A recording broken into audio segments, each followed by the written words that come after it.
மகாநதி என்ற எபிசோட்ல என்ன நடக்கலாம் அப்படிங்கிறத பற்றி பார்க்கலாம். இன்னைக்கான எபிசோட் இன்ட்ரெஸ்டிங்கான சுவாரஸ்யமான எபிசோட் அப்படின்னே சொல்லலாம். காவேரி அவங்க அம்மா சாரதா கிட்ட பள்ளிக்கூடத்தில் நடந்த அந்த விஷயத்தெல்லாம் சொல்லி பேசுகிறாங்க.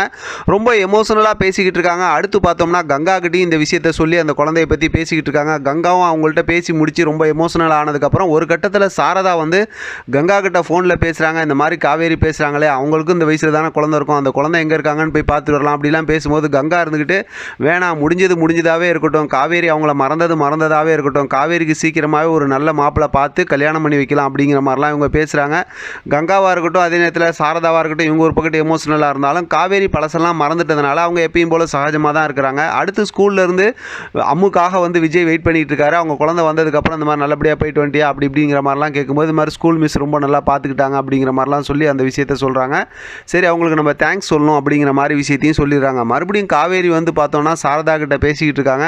பேசிக்கிட்டு இருக்கும்போது இந்த மாதிரி விஷயம்லாம் சொல்லிவிட்டு எனக்கு ஒரு கனவு வந்துக்கிட்டே இருக்குமா அப்படிங்கிற மாதிரி சொல்கிறாங்க. அது என்ன கனவு அப்படின்னா, இந்த மாதிரி அவங்களுக்கு ஹாஸ்பிட்டல்லேருந்து வெளியில் வந்ததுக்கப்புறம் ஒரு பெரிய வீட்டுக்கு கூட்டிகிட்டு போனல, அந்த வீடு மாதிரி இருக்குது, அந்த வீட்டில் நான் இருக்க மாதிரி இருக்குது, எங்கெல்லாம் நல்லா இருக்காங்க, அங்கே ஒருத்தர் சூப்பராக ரொம்ப அழகாக சினிமா படத்து ஹீரோ மாதிரி ஒருத்தர் இருக்கார் அப்படிங்கிற மாதிரிலாம் சொல்கிறாங்க. அது எதுக்கு இந்த கனவு அடிக்கடி வருதுன்னு எனக்கு தெரியல அப்படிங்கிற மாதிரி சொல்லும்போது சாரதா டக்குன்னு நீ சீக்கிரமாக கல்யாணம் பண்ணி போகணும், நீ கல்யாணம் பண்ணிக்க போகிற மாப்பிள்ளை கூட அந்த மாதிரி ஒரு ஆளாக இருக்கலாம் இல்லையா அப்படிங்கிற மாதிரி சொல்கிறாங்க. உடனே உனக்கு நிவின் மாப்பிள்ளை வந்து சொன்னார் ஒரு மாப்பிள்ளை இருக்காங்கன்னு, அவங்கள்ட்ட உனக்கு கல்யாணம் பண்ணி வைக்கணும் அப்படின்னு சொல்லி பேசும்போது எப்பயும் போல் காமெடியாக வந்து காவேரி பேசிட்டு அப்படியே அங்கேருந்து கிளம்பிடுறாங்க. அடுத்து விஜய் வந்து பார்த்தோம் அப்படின்னாக்க அங்கே அம்முக்கு வந்து கதை சொல்லி எல்லாம் உட்காந்துருக்காங்க. நீங்கள் அந்த ராஜாராணி கதை மிச்சத்தை சொல்லுங்கள் அப்படிங்கும்போது அவங்க மிஸ்ஸை பற்றிலாம் சொல்கிறாங்க, அம்மாவை பற்றி, அதாவது காவேரியை பற்றி, அந்த அழகு அவங்க எப்படி இருப்பாங்க அப்படி இப்படிங்கிற மாதிரிலாம் சொல்லி கனவு சொல்லிகிட்டு இருக்காங்க. அடுத்த நாள் ஸ்கூலில் கொண்டு போய் விஜய் வந்து அம்மாவை விட்டுறாங்க.